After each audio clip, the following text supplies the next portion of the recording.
Hey guys and gals, welcome back to another episode of the Christian Apologist podcast. I'm so glad you could join us. I know it's been a while since I've sent out a podcast, but there's a few reasons for that, and I'll just give them to you real quick. One, I was in the process of writing a book, and thank God above that a publisher has accepted it, so it should be out within 6 to 8 months. I will keep you updated on that. Two, as a full-time job, I fix oil rigs. That's what I do for an actual living, is fix oil rigs. And summertime is my busiest time. And so sometimes I can't help but work sometimes 7 days a week. And sometimes it feels like even more. Sometimes I feel like I work 8 days a week. But that's why I've had an absence of podcasting and YouTube videos and everything else. But I am still around. I am still here. I've had a lot of people commenting on our Instagram and sending me emails asking me if I was still there. People on YouTube asking me if I was still around, if I was okay. And yes, I am doing great. I hope you are all doing well. Hopefully you're all surviving this pandemic that we're going through. But today I want to talk about end times. It seems to be a big subject nowadays, as end times, especially with everything that's going on. And people wanting to know, is this the end times? Is this when Jesus is going to come back? Is this when the rapture is going to happen? And first and foremost, I would like to say this is when the end comes and when the rapture happens, I have no idea. Like, I'm totally clueless on this. But what I do know is that he is coming back. That is what I do know. I like to tell people I am not on the planning committee, I'm on the welcoming committee. So whenever he decides to come back, I'm all for it. Come on back. I'm ready to go. But that's my thought on that. So when you're asking me when the end time is, I don't know. Nobody knows. Not even Jesus knows. Not on the human nature of Jesus knows. The God nature of Jesus knows, but not the human nature of Jesus even knows. Do I believe it is the end times though? Absolutely. But it doesn't matter what I believe. It doesn't matter if I believe it's the end times or if it's not the end times. It really doesn't matter what I believe. And the reason I say it doesn't matter is because this is what Jesus said. Jesus says it is the end times. He tells us in Matthew 24 things to look out for. He tells us in Revelations that he is coming back soon.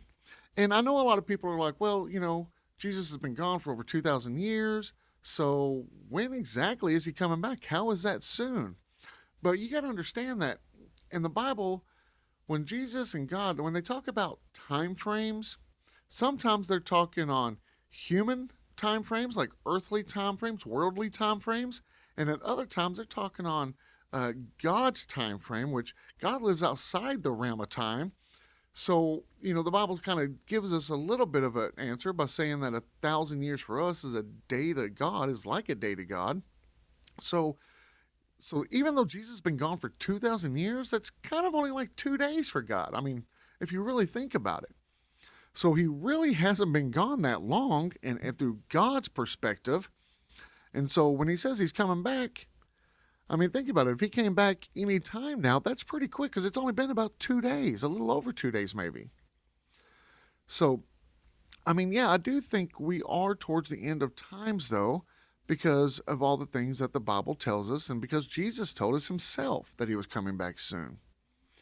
There's a website. I can't think of the name of it right now. I'll probably try to have it in the link on the description if you're watching this on YouTube. If not, I'll try to put it on the podcast link. But there's a link that you can actually watch earthquakes throughout the world happening like on a daily, hourly basis.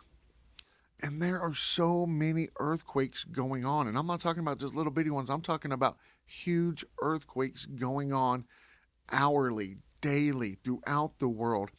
And the Bible does tell us that those things are going to happen. And of course, in the past we have dealt, people have dealt with the Spanish flu and all kinds of plagues, but nothing has ever been like the coronavirus. Now, let me just make myself perfectly clear, and I've made a video about this before, and I think I might have even said it on a podcast before.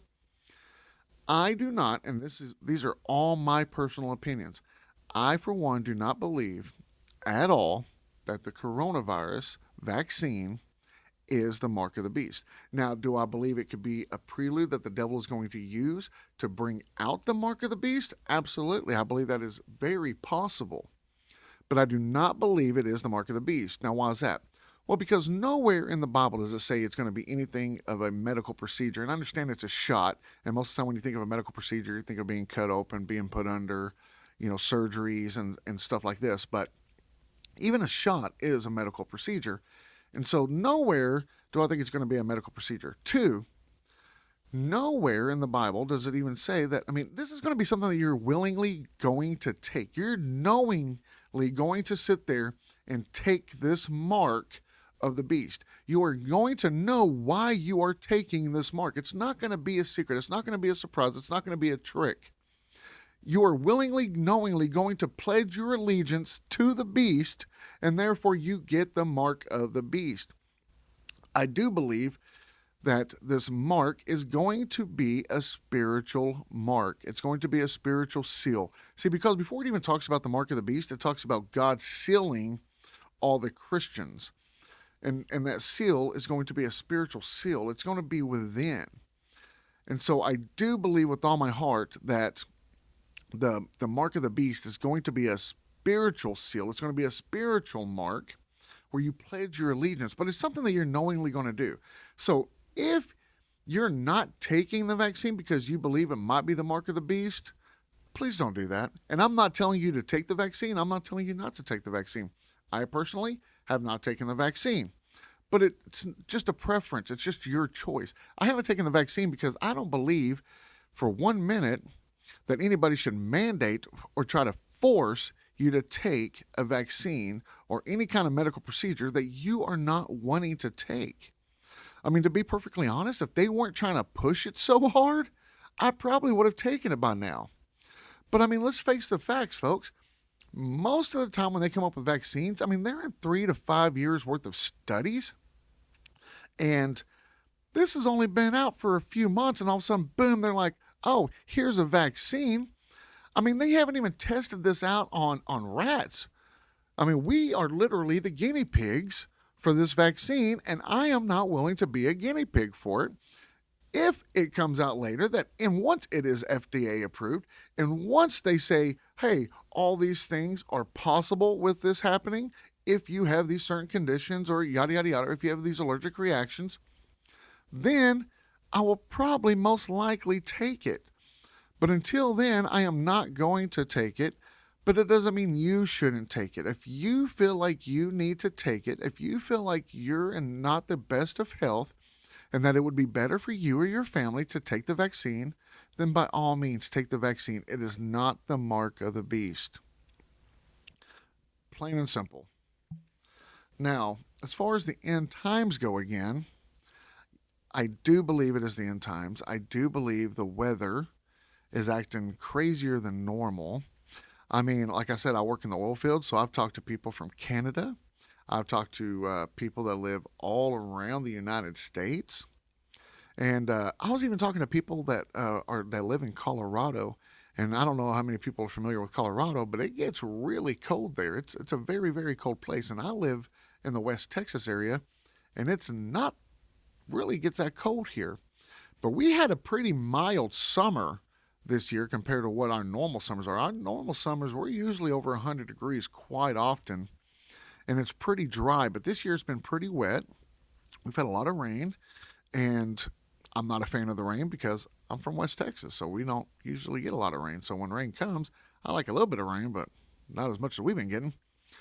But I'm talking to people in Colorado, and they were saying that they were having 100-degree temperatures, which has never happened in Colorado. There's things that we can't explain with the weather, with this coronavirus running around. We got all the famines going on. We got plagues going on. People are dying of hunger. So, yeah, I do believe we're getting close to that time. Plus, it seems like to me that the devil is making himself more relevant. And I don't know if people just haven't noticed or if they just don't care or, like he sneaks his way in so that way it's not just so noticeable when he does come out. So yeah, I do believe that, and with this generation that we're having with the whole, canceling generation, like, you can't say certain things or they want to cancel you or shut you down or shut you up and everything else. And I just think that's the devil's way of trying to sneak in some more. And so I believe now more than ever, it is very, very important for Christians to stand up, stand out, speak up, and speak out about the truth, about God, about Jesus, and about everything that is going on. Me and my wife have recently had conversations where we've noticed that there's more and more people, which psychologists call narcissism. But really, if you look up narcissism, and then if you look up the definition of what exactly narcissism is, and then if you look up the Jezebel spirit, which it talks about in the Bible, they're pretty closely related. So, like I told my wife, I'm like, I think it's funny how the devil tries to not put things such in a spiritual world, because he don't want people to think of the spiritual world. He wants people to forget about the spiritual world. And he's sitting there and we're calling this narcissism when I'm like, no, we need to call it out for what it is. It's the Jezebel spirit. It's an evil spirit.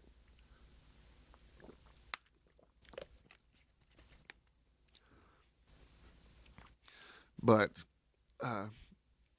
with everything that has gone on, and with this ridiculous president we have, and yes, I said ridiculous president. This is not a political statement. This is my personal statement. This is my personal belief. I did serve in the military, and there's no way I would serve under Biden's administration. But he is literally taking us backwards. We're not going forwards. We're going backwards. And we have countries that are literally on the verge of war with us. And, the Bible talks about the wars and rumors of wars. And yes, I understand since that time we've had World War I, World War II, the Vietnam War, Civil War. We've had all kinds of wars since then. I get that. But I don't think we've ever faced anything that's coming. Am I worried about it? Absolutely not. I'm not worried about it. I know where my soul is. I know where Jesus is. I know who Jesus is to me. I know who Jesus is to the world. And what's funny is people all the time are like, well, Jesus might be your savior, but he's not mine. Well, that's not true. That breaks the laws of logic. Jesus is who he is, whether you believe it or not. Jesus remains the same. He always remains the same. He doesn't change. He's been that way since the beginning of time, and he'll be that way forever. There is no end for him. And as Christians, I do not want you to worry about the end times. People are so focused on the end times, they're so focused on this mark of the beast, that they're not just paying attention to what is now. And what is now is our time to shine. It's our time to speak up. It is our time to tell people the good news of Jesus Christ and the gospel. That's what it's there for. That's why we have Jesus. That's why we are alive, to tell others about Jesus. So don't focus on the end time. Don't focus on any of that. Don't focus on when Jesus is coming back. Don't be on the planning committee. Be on the welcoming committee. I mean, that's what I do, because our time is of the essence. But the good news is that when we Christians die, we don't actually die. We just change locations. We just go from here to another place. We don't actually die. So don't be focused on that. And don't be focused on if you're accidentally going to take the mark of the beast, because you're not going to accidentally take it. It is going to be purposely, willfully taking. Period. Now, as far as the rest of the end time theories and the rest of the end time prophecies and everything else that they seem to talk about, I guess I just don't understand why everyone's focused on it. Yeah, I mean, we should keep our eyes open. The Bible tells us that. The Bible tells us that we need to pay attention to these things. We need to be ready for when this time comes. We need to be awake and alert and waiting for the end times. But it doesn't mean that we need to put all our time and focus and just stress and worry and everything else about the end times. That's not what that means. We don't need to worry about the end times. Are the end times near? Absolutely. Do you believe that? It doesn't matter what you believe. It doesn't matter what. It's like, The Rock Dwayne Johnson, when he used to wrestle. It doesn't matter what you think, because it doesn't matter. It doesn't matter what you believe. The Bible tells us that it is the end times. The Bible tells us that Jesus is coming back soon, and that is what we have to go off of. But yes, there are hurricanes going off like crazy. There's earthquakes. In 2017, we had the solar eclipse come from one direction. I don't think it's coincidental. The reason I say that is because, there's a lot of things. It's not just one thing. It's a few things. For one, when the solar eclipse came, it first entered into Salem, Oregon, and that's where it first got dark. Well, Salem is short for Jerusalem. I don't know if you knew that, but it's short for Jerusalem. So it was literally dark in Jerusalem and it was dark in Salem at the exact same time. It crossed over 12 states. 12 is a biblical number. It exited on the 33rd parallel. Jesus was said to be 33 years old when he passed away, when he died, when he was crucified. Right after the solar eclipse happened, we had Hurricane Harvey, Hurricane Maria, Hurricane Irma. And so those acronyms spell him, H-I-M. Could be a coincidence. I don't know. I don't think it is, but it could be. And then in the middle of the ocean, there was this thing called the Fujiwara. Fujiwara is basically when two hurricanes intertwine together in the middle of the ocean, and they just kind of like do this dance. It's called a dance, and they do this dance, a Fujiwara, and then they throw each other away. And that's exactly what happened between Hurricane Maria and Hurricane Jose at the exact same time. And Hurricane Maria and Jose is just short for Mary and Joseph. So you got Mary and Joseph dancing together in the ocean, and you got an acronym that spells him after a solar eclipse happens, crossing 12 states, exiting on the 33rd parallel. And one of the last known events that an actual hurricane, and see, what's funny is that this solar eclipse, sorry, my train of thoughts gets lost sometimes. The solar eclipse happened on Yom Kippur. And one of the last times that it happened on Yom Kippur, when it actually hit landfall, a solar eclipse, was in the day of Job. And I don't know if you know the story of Job, but basically Job was told to go to Nineveh and to tell those people to repent, or God was going to come at them, basically. And they had 40 days. And 40 is the number for repentance. I mean, to turn back from your ways, to retreat, to give up. Like Jesus was tempted for 40 days. It's just a time of testing. Jesus was tempted for 40 days. The waters, during the day of Noah's was 40 days, 40 nights. All kinds of 40s happen with testing. And so Nineveh was given 40 days to turn back from their evil ways. Well, Job obviously didn't want to do it. You know the story. He ran away. He got swallowed by a fish. He got spit back up. And then Job was like, okay, well, I'm going to go, but I don't think they deserve it. And so he goes to Nineveh, and basically he doesn't even give them like a really good like sermon. It wasn't like no Billy Graham sermon. It was just, hey guys, God said y'all need to stop doing what you're doing or you're going to die in 40 days, basically is what he was trying to throw out there, because he didn't believe they deserved forgiveness. And see, right before Job showed up, a solar eclipse happened. Now, back then, they didn't have technology like we do now. They didn't know what it was. They just knew the sun was being blocked out, and it was on Yom Kippur. And so when Job showed up and he told them this, they believed him because of the sign they saw in the sky with the solar eclipse.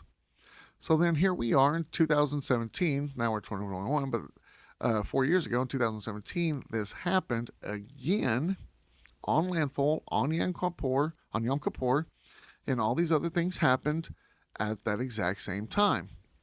Now, The interesting thing is 7 is also a biblical number. That's a perfect number. That's God's holy number, 777. And now, 7 years later in 2024, we're going to have another solar eclipse coming the opposite way, coming this way. So we're going to see what happens. I don't know what will happen. I'm not saying it's the end of the world. I'm not saying it's the end of times. I'm just saying something significant will happen. I don't know what it is, but it is going to happen. It's happened every time since, so I don't know why it wouldn't now. So, yeah, I do believe that the end times are near, not just because God and Jesus told me it was, but because of the signs that they said would happen and the things that would be happening are happening. And it seems to me that things are happening a lot faster now. They're happening a lot more common now. And, of course, the devil tries to cover things up to make it look more scientific or try to give a scientific explanation for it, or a philosophical explanation for it, or a cosmological explanation for it. But really, when it boils down to it, there's not an explanation to it other than it was predicted, it was told it was going to happen, and it is happening. So, those are my 2 cents about the end times. Now, guys, I don't have a lot of time for today. I'm sorry about that. If you would like to be on my podcast and be featured on a YouTube video, because all my podcasts go to YouTube videos as well, please contact me. The description is down below. That's my email address. It's richard@thechristianapologist.org. Contact me.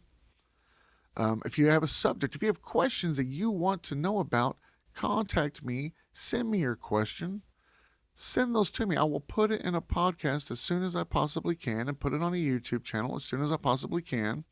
And even maybe, try to get you featured on there. If you want to be featured on there, leave a phone number and I will contact you with the time and a date that we can do a podcast together. You don't have to come all the way down here to West Texas. You can stay where you're at and we can just do it over the phone. But either way, we can get it done. The name of my book, by the way, is going to be Stand for God.